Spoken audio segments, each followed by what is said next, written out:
السلام علیکم دوستوں، میں ہوں نوید احمد اور آپ دیکھ رہے ہیں birds health care and breeding کا ایک فریش ایپیسوڈ۔ آج کی اس ویڈیو میں آپ دوستوں کے ساتھ جو بات شیئر کرنی ہے فرینڈز وہ ہے رنگ نیک کے اوپر۔ آج میں اپنے سب سے پہلے اور سب سے اچھے بریڈر پیئر کو بریڈ پہ لگانے لگا تھا، تو میں نے سوچا کیوں نہ آپ دوستوں کے ساتھ بھی ویڈیو بنا کے شیئر کی جائے کہ اسے میں نے کیسا کیج دیا ہوا ہے، اس کا باکس میں نے کیسے لگایا ہوا ہے اور اس کی سٹکس کیسے لگائی ہیں، کیسے مینج کیا ہوا ہے اس کے سارے کیج کو میں نے، کہ اس کا رزلٹ بہت ہی اچھا آ رہا ہے میرے پاس۔ ویڈیو بنانے کا مقصد صرف اور صرف یہی ہے کہ میرے وہ نئے دوست جو اس شوق میں آنا چاہتے ہیں یا رنگ نیک کو بریڈ کروانا چاہتے ہیں انہیں پتہ چل سکے کہ اس کا کیج کیسا ہونا چاہیے، اس کا باکس کیسا ہونا چاہیے اور کیسے لگانا چاہیے۔ یہی ساری باتیں آپ دوستوں کو اس ویڈیو میں پتہ چلنے والی ہیں۔ اگر آپ اس پیئر کی پرانی بریڈنگ ہسٹری کے بارے میں دیکھنا چاہتے ہیں تو ویڈیو کے اوپر آپ کو لنک دکھائی دے رہا ہوگا، اس لنک کو کلک کر کے آپ اس کی پچھلے سیزن کی بریڈنگ ہسٹری دیکھ سکتے ہیں۔ بہت ہی اچھا رزلٹ رہا ہے اس کا میرے پاس، اور اس سال بھی جیسے جیسے یہ بریڈ کرتا جائے گا آپ دوستوں کے ساتھ میں ویڈیو بنا کے شیئر کرتا رہوں گا۔ مجھے امید ہے کہ آپ کو یہ ویڈیو بہت ہی زیادہ پسند آئے گی۔ اگر آپ کو میری ویڈیوز پسند آئے تو میرے چینل کو ضرور سبسکرائب کیجیے۔ تو چلیے شروع کرتے ہیں۔ یہ ہے فرینڈز وہ کالونی جہاں پہ میں نے اپنا سب سے اچھا اور سب سے پہلا بریڈر پیئر جو ہے وہ چھوڑا تھا۔ بہت ہی اچھا مجھے اس میں رزلٹ ملا۔ اس کی بات کر لی جائے کہ اس کا سائز کیا ہے تو یہ تقریباً 8-9 فٹ کے قریب یہ لمبا ہے کیج، اور اس کی جو چوڑائی ہے وہ تقریباً 4 فٹ ہے اور 4 فٹ کے قریب ہی یہ اونچا ہے۔ 8-9 فٹ کے قریب یہ لمبا ہے، 4 فٹ یہ چوڑا ہے اور 4 فٹ ہی یہ لمبا ہے۔ بہت ہی اچھا رہا ہے اس میں رزلٹ۔ اگر آپ نے بھی ایسی کالونی بنائی ہے اور آف سیزن میں آپ نے اسے کسی اور پرپز کے لیے یوز کیا ہے، جیسے کہ آپ نے مرغیاں یا اس کے علاوہ اور کوئی بچا کچھا سامان اس کالونی میں آپ نے رکھا ہوا ہو، تو آپ کو چاہیے کہ اسے پہلے اچھے طریقے سے صاف کر لیں۔ جیسا کہ آپ دیکھ رہے ہیں کہ اس کالونی میں پہلے میں نے مرغیاں رکھی ہوئی تھیں اور بہت ہی زیادہ گند تھا اس کالونی میں، اور ابھی میں نے اسے دھو کر کے اچھے طریقے سے صاف کر لیا ہے، اور 1-2 دن جو ہے وہ یہ خشک ہوتا رہا۔ اس کے بعد میں نے اس میں کاپیکس پاؤڈر کا چھڑکاؤ کر دیا ہے تاکہ کسی بھی طرح کا کوئی بھی کیڑا مکوڑا یا چیونٹیاں وغیرہ اس کالونی میں نہ آ پائیں۔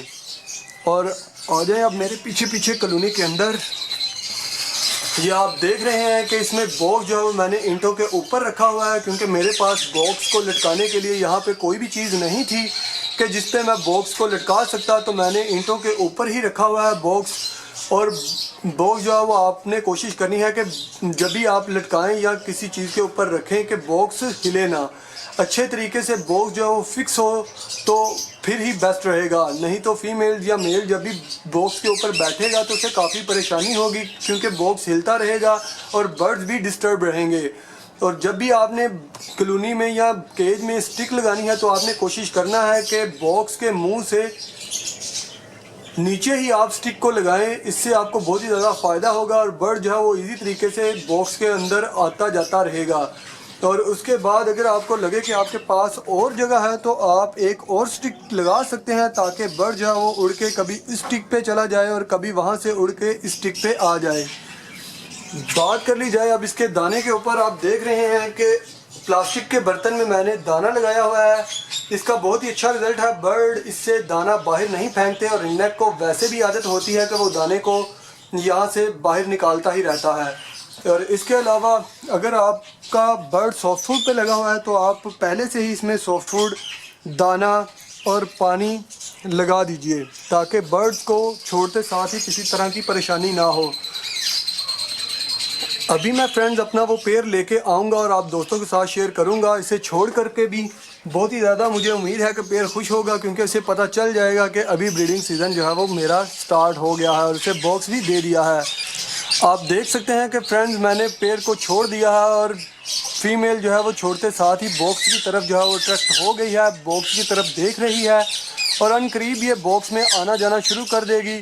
جیسے جیسے فرینڈز یہ بریڈ کرتے جائیں گے میں آپ دوستوں کے ساتھ ویڈیوز بنا کے شیئر کرتا رہوں گا تاکہ میرے جو نئے دوست ہیں ان کی بھی حوصلہ افزائی ہو سکے اور انہیں بھی پتہ چل سکے کہ پیئر جو ہے وہ بریڈ کرانا کتنا آسان ہے۔ اتنے بڑے کیج کا فرینڈز یہ فائدہ ہوتا ہے کہ اس میں برڈ جو ہے وہ گندا نہیں ہوتا، برڈز کی ٹیل خراب نہیں ہوتی، ان کے فلائنگ فیدرز جو ہیں وہ بھی خراب نہیں ہوتے۔ اور برڈ جو ہے وہ آرام سے اپنی مرضی کے ساتھ اڑ کے کبھی اس ٹک پہ آئے یا اس ٹک پہ جائے. اسے جتنا برڈ زیادہ خوش رہے گا، اس کی ڈائٹ جتنی اچھی ہوگی، یہ اتنا ہی اچھا بریڈ کرے گا، اتنے ہی زیادہ انڈے دے گا. آپ کو چاہیے کہ ان کی ڈائٹ کا بہت ہی زیادہ سے خیال رکھیے. بہت سارے دوست یہ پوچھتے ہیں کہ رنگ نیک کی ڈائٹ کیا ہے، تو میں آپ دوستوں کو بتانا چاہتا ہوں کہ آپ انہیں ایگ فوڈ دیں. انڈے کو ابال کر اس میں تھوڑا سا بریڈ کا پیس ڈال لیا کریں، اور ایسا آپ ایگ فوڈ بنا کے اپنے برڈز کو دیں گے تو انشاءاللہ آپ دیکھیں گے کہ آپ کے برڈ جو ہیں وہ بہت ہی جلد بریڈ پہ آ جائیں گے. اس کے علاوہ آپ پھل ڈالا کریں اپنے برڈ کو. پھل سے بھی بہت ہی اچھی موومنٹ میں آتا ہے رنگ نیک، اور رنگ نیک تبھی فیڈ کرواتے ہیں جب یہ کوئی سافٹ فوڈ یا پھل وغیرہ کھا لیں، تو اس کے بعد جو ہے وہ میلز فیمیلز کو وہ کھلاتا ہے، اور فیمیل جو ہے بریڈ پہ آ جاتی ہے. تو آپ کو بھی چاہیے کہ آپ اپنے برڈ کو اچھے سے اچھی ڈائٹ دیں، اچھے سے اچھا کھانا دیں، تاکہ وہ برڈ جلد از جلد بریڈ پہ آئیں. اور جتنا جلد بریڈ کریں گے تو اتنا آپ کا ہی فائدہ ہے انشاءاللہ. ابھی جیسے جیسے ان کی بریڈ آتی جائے گی آپ دوستوں کے ساتھ میں شیئر کرتا رہوں گا. آئی ہوپ کہ آپ کو یہ ویڈیو بہت زیادہ پسند آئی ہوگی. اگر آپ کو میری ویڈیوز پسند آئیں تو میرے چینل کو ضرور سبسکرائب کیجیے. اس کے ساتھ ہی مجھے اجازت دیجیے فرینڈ، پھر ملیں گے کسی نئی ویڈیو، نئے ٹاپک، نئے ایپیسوڈ کے ساتھ. تب تک کے لیے اپنا بہت سارا خیال رکھیے گا، اور اپنے برڈز کا بھی دعاؤں میں یاد رکھیے گا. اللہ حافظ.